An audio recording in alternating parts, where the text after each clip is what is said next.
আগের ভিডিওয়ে আমরা ডবল পেস্টিংয়ের জন্য 1.5 ইঞ্চি গ্রানাইট কেটে নিয়েছিলাম।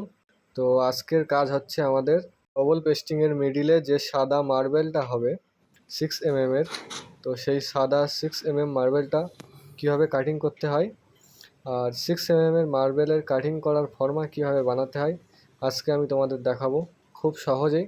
অনেকেই 6 mm এর ফর্মা করতে পারে না বা 6 mm এর মাল কাটিং করতে পারে না, কাটতে গেলে ভেঙে যায়।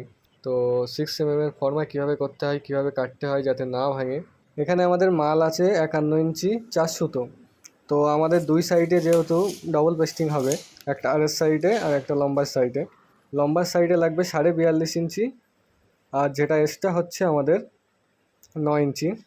তো 9 ইঞ্চিটা আমাদের আরের সাইডে লেগে যাবে। তো আমরা পারফেক্ট মাপ বলে দিয়েছিলাম যে আমাদের 51.5 ইঞ্চি বা 51 ইঞ্চি 4 সুতো মাল লাগবে। তো দোকানদার আমাদের সেই মাপের মাল পাঠিয়ে দিয়েছে। প্রত্যেকটা মেশিনের প্লেট 100 mm করেই হয়। তো আমরা যখন এর কাজ করব তখন আমরা এ মাপ তুলব। তো যেহেতু আমাদের মেশিনের প্লেট আছে 100 mm, তো 100 mm থেকে আমরা 6 mm বাদ দেবো। 100 mm থেকে আমরা 6 mm বাদ দিব। বাদ দিলে হয় আমাদের 94 mm। তো 94 mm করে আমরা চিপ কেটে নেবো। যেহেতু এখানে আমরা 6 mm এর বিট কাটবো, তো 6 mm এর বিট কাটার জন্য আমরা 94 mm দাগ মেরে নিয়েছি। এই চিপটা আমরা খুব সূক্ষ্মভাবে কাটবো, একদম মেশিন সোজা করে চালিয়ে। একটু যদি বেঁকে যায় তো অনেকটাই বেঁকে যাবে, যেহেতু এখানে এর কাজ হচ্ছে।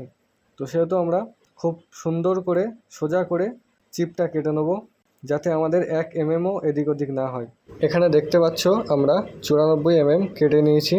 এখানে আমাদের চিপ পুরোপুরি 94 mm আছে। যেহেতু এখানে এর কাজ হচ্ছে, ইঞ্চির কাজ হলে 1 সুতো এদিক ওদিক হলে সমস্যা হয় না, কিন্তু এর কাজ হলে 1 সুতো এদিক ওদিক মানে অনেকটাই ছোট বড় হয়।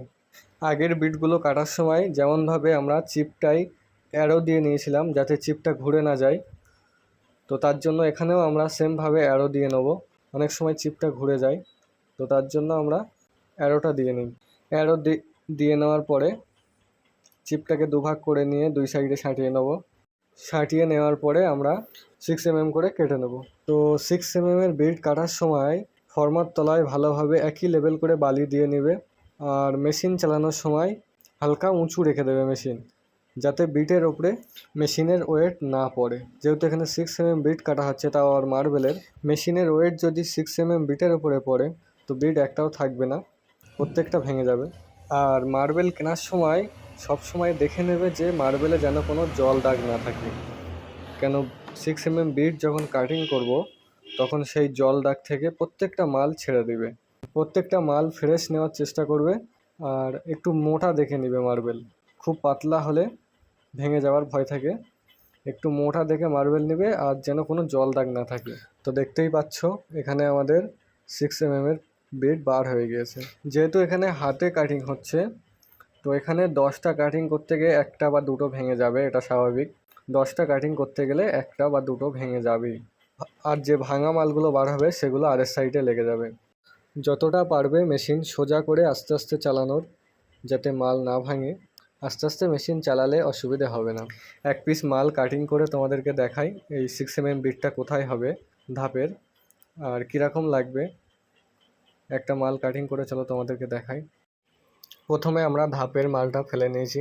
তো ধাপের মালের পরে আমাদের যেহেতু ট্রিপল পেস্টিং হবে, তো ধাপের মালের পরে আমাদের মিডিলে 6 mm সাদা মার্বেলটা, যেটা আমরা কাটিং করেছি 6 mm সাদা মার্বেলটা যাবে আর তার উপরে হবে 1.5 ইঞ্চির বিট। আগের ভিডিওয়ে আমরা যে 1.5 ইঞ্চির পিসগুলো কেটে নিয়েছিলাম, তো 6 mm মার্বেলের উপরে সেই 1.5 ইঞ্চির পিসগুলো বসবে। ওপরে নিচেই ব্ল্যাক গ্রানাইট আর মিডিলে 6 mm সাদা মার্বেল। তো গ্রানাইটের ওপরে যেরকম পুরোপুরি ব্ল্যাক আছে, এই সাইডটাও পুরোপুরি সেম ব্ল্যাক হয়ে যাবে পালিশ করার পরে। 6-7 রাউন্ড পালিশ করার পরে ওপরে যেরকম পুরোপুরি ব্ল্যাক আছে, সাইডগুলো পুরোপুরি ওরকম ব্ল্যাক হয়ে যাবে। ঠিক এমনভাবে আমাদের বাইরের সাইডটা, যেটা আরের সাইড আছে, সেটাও হবে। এই বিটগুলো এবারে আঠা দিয়ে পেস্টিং করলেই আমাদের পালিশের জন্য ধাপ রেডি হয়ে যাবে। তো পরের ভিডিওয় আমরা দেখাবো কীভাবে আঠা দিয়ে পেস্টিং করতে হয়, কি আঠা দিয়ে পেস্টিং করতে হয়। পরের ভিডিও দেখতে অবশ্যই পেজটাকে ফলো করে রাখবেন। দেখা হচ্ছে পরের ভিডিওয়।